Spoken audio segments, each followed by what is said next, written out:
আরাফাতের ময়দান হলো সেই জায়গা যেটা সব অসম্ভবকে সম্ভব করার জায়গা।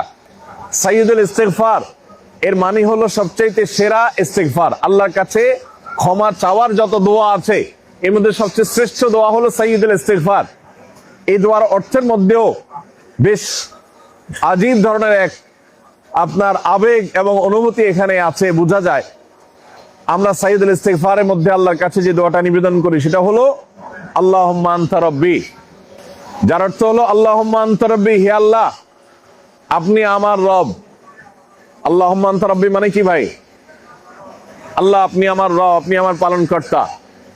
লা ইলাহা ইল্লা আনত, আপনি ছাড়া সত্যিকারের কোনো ইবাদতের উপযুক্ত নাই, কোনো ইলাহ নাই, কোনো মাবুদ নাই। খালাকাতানি, আপনি আমাকে সৃষ্টি করেছেন। ওয়া আনা আবদুক, আমি আপনার গোলাম।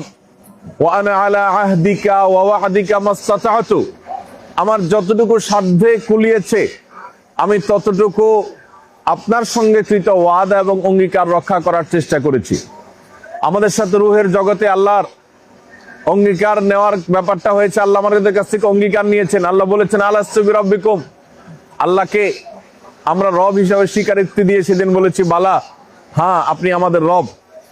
তো আমরা সেই কথার ইঙ্গিত করে বলছি ওয়া আনা আলা আহদিকা ওয়া ওয়া'দিকা মাসতাতা'তু, আল্লাহ আমি যে আপনাকে রব হিসাবে স্বীকার করেছিলাম, যে স্বীকারোক্তি দিয়েছিলাম সেটার উপরে আমি যতটুকু সাধ্যে কুলায় ততটুকু থাকার চেষ্টা করছি।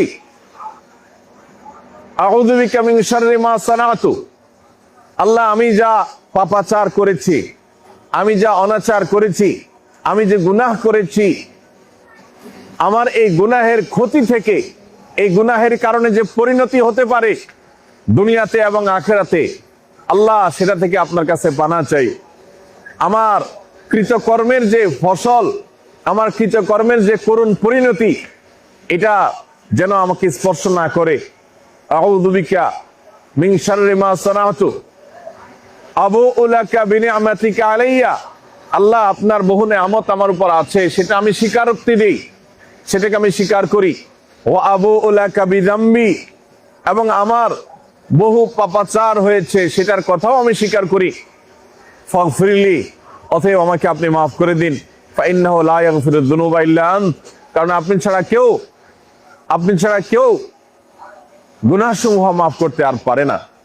ভাইরা আমার, এই সাইয়্যিদুল ইস্তিগফার এটা আমরা আল্লাহর কাছে বেশি বেশি করে নিবেদন করবো ইনশাআল্লাহ। এবং এগুলার অর্থ সহকারে এখন থেকে আমরা দেখে নিতে পারি, প্ল্যান করতে পারি যে আমরা কিভাবে দোয়া করব।